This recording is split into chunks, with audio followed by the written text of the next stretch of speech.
মালাকাল মাউত আসবে যে দিন মারদারে প্রাণ পাখি দেহের থেকে নেবে বেরে করে মালাকাল মাউত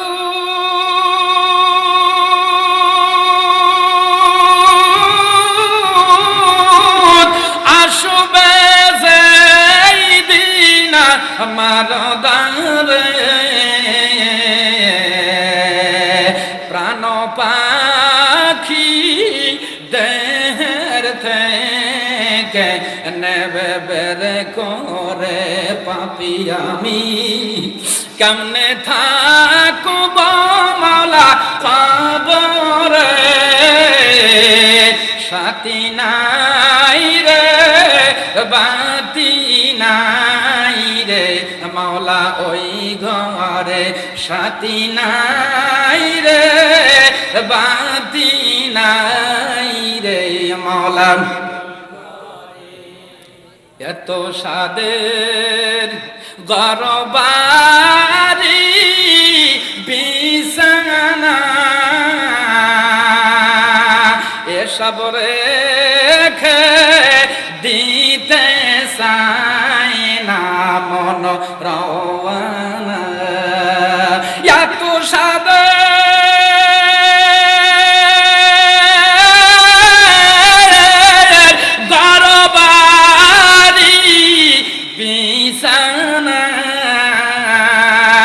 এসব রেখে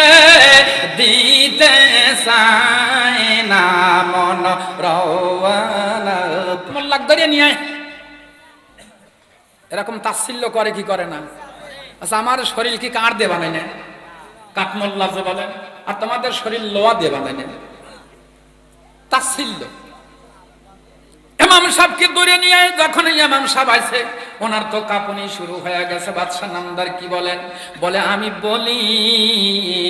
আমি যে এই মোটা হয়ে গেছি সে কোন হওয়ার কি কোনো ওষুধ তোমার কাছে আছে ইমাম সাহেব চিন্তা করছে ঝাড় ফুঁক দিয়া গাছ গাছরা দিয়া এনার শরীরটা কমায় না সম্ভব না একটা কৌশল অবলম্বন করতে হবে কৌশল করলে ওনার আমার এই কাজে ফায়দা আসতে পারে জোরে কন্যা সুবহানাল্লাহ ইমাম সাহেব কি চিন্তা করেন আপনারা বলে অনেক জ্ঞানী আপনারা মঞ্চে উঠেই বলেন আমরা অনেক জ্ঞানী আমরা অনেক কিছু জানি আপনাদেরকে বলে দেই আলেমেরা জ্ঞানী আলেমেরা উত্তম এই কথাটা আলেমেরা বলে না এ কথা স্বয়ং বিশ্ব নবী সার্টিফিকেট দিয়েছেন জোরে কোন সুবহানাল্লাহ আল্লাহর নবী ঘোষণা করেন খায়রুকুম মান তাআল্লামাল কুরআন ওয়া আল্লামাহু দুনিয়ার ভিতরে ওই ব্যক্তি সবচেয়ে উত্তম ওই ব্যক্তি সবচেয়ে উত্তম যে ব্যক্তি কোরআন শিক্ষা করে আর অন্যকে শিক্ষা দেয় তো তোমার কাছে কি কোনো চিকিৎসা আছে বলে হ্যাঁ চিকিৎসা থাকবে না কেন ই করেন আমাকে অজুর পানি দেন যায় নামাজ দেন অজুর পানি নিয়ে যায় নামাজে বসে উনি এমনি একটু ভান ধরছে মোরাকাবা মশায়েদার মতো ধরে উনি বিড়বিড়ায় কি জানে বলে মানুষ চিন্তা করছে আল্লাহ এবার কোন জগতে গেল রে বাদশাহ নামদার আপনার চিকিৎসা করতে চাইলাম কিন্তু আপনার চিকিৎসা আমি দিতে পারলাম না আমি চলে যাইতেছি আসসালামু আলাইকুম বলে সাহস কম না তুমি আমার চিকিৎসা না দিয়ে চলে যাবে বলে আপনার চিকিৎসা আমি কেমনে দেব আমার যে চিকিৎসাগুলো এই চিকিৎসা করতে সময় লাগে 2 মাস কয় মাস 2 মাস সময় লাগে আর আমি আল্লাহর সঙ্গে দিদার করে দেখলাম আল্লাহর সঙ্গে কথা বলে দেখলাম আপনার হায়াতি আছে আর 1 মাস আমি যদি চিকিৎসা শুরু করি মাঝপথে যদি মারা যান দোষ হবে কার এই ডাক্তারের আর জীবনে চিকিৎসা করে খাওয়া লাগবে না এই জন্য চিকিৎসা নয় আমি চলে গেলাম আসসালামু আলাইকুম বাজান আমার ভাইয়ারা আমার লক্ষ্য করে কথাটা শুনুন যখন এই কথা বলে বাদশা নামদারের বাড়ি থেকে যখন ইমাম সাহেব হুজুর বের হয়ে চলে গেছে ওনার মনের ভিতরে ভয়ে ঢুকে গেছে, আর যাই করি অন্তত পক্ষে 30 দিন পরে আমি মারা যাব। আল্লাহর সঙ্গে নাকি কথা বলেছেন,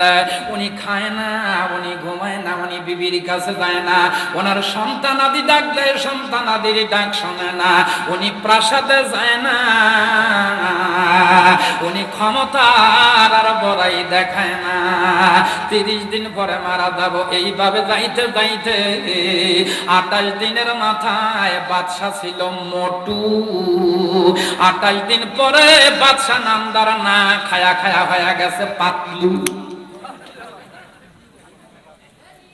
30 দিন চলে যায়, 31 দিনের মাথায় বলে ধরে নিয়ে ইমাম সাহেবকে ধরে নিয়ে, এখনো আমি মারা যাই নাই, ওরে সানডে মানডে ক্লোজ করে দেব। ইমাম সাহেব মাঝে মাঝে আবার খবর নিছে যে কমতেছে নাকি। আসার পরে ডাকতে বলেন, আমার অবস্থা এই করেছো, এর জন্য তুমি দায়ী।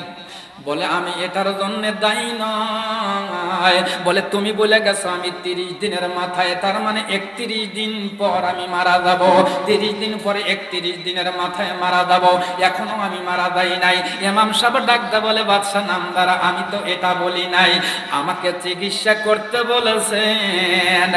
আমি 2 মাসের ট্রিটমেন্ট দেওয়ার জন্য 2 মাসের চিকিৎসা হাতে নিছি, আমি কেবল 1 মাসের একটা ডোজ দিয়ে গেছি।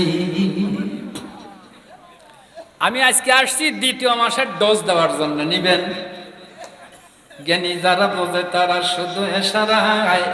নাদানের বোঝাইতে পারে কে কোন জায়গায়। বাদশা নামদার বলে, আর আমাকে ডোজ দিতে হবে না,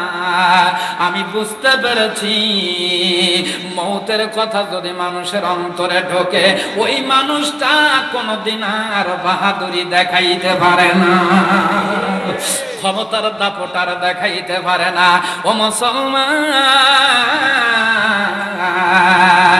মৌতের কথা অন্তরে থাকলে দুনিয়ার ভিতরে বসে কোরআনের বিরুদ্ধে আচরণ কেউ করতে পারে না। কি হবে বাবা, এই যে ক্ষমতা, এই যে টাকা পয়সা, এত কিছু অর্জন করা, আকাশ চুম্বি অর্থ সম্পদ করলাম, তোমার জনপ্রিয়তা অর্জন করলা, ঈমান নিয়ে কবরে যদি না যাও তোমার লাভ হবে না। নেককার হয়ে যদি কবরে কোনো ব্যক্তি যেতে পারেন, কবরে যাওয়ার সঙ্গে সঙ্গে আমার আল্লাহ রাব্বুল আলামিন ওই কবরখানা জান্নাতের বাগান বানায়া দিবে। আর যদি পাপী হিসাবে কবরে যাও, পাপী হয়ে কবরে গেলে অবস্থা বড় ভয়ানক। কথা বলে, এই জন্য তো কবি বলেছেন, পাপী আমি কেমনে থাকব মাওলা কবরে, সাথী নাই রে বাতি নাই রে মাওলা ওই ঘরে, সাথী নাই রে বাতি নাই রে মাওলা ওই ঘরে। সবাই বলুন, পাপী আমি কেমনে থাকব মাওলা কবরে, সাথী নাই রে বাতি নাই রে মাওলা ওই ঘরে, সাথী নাই রে বাতি নাই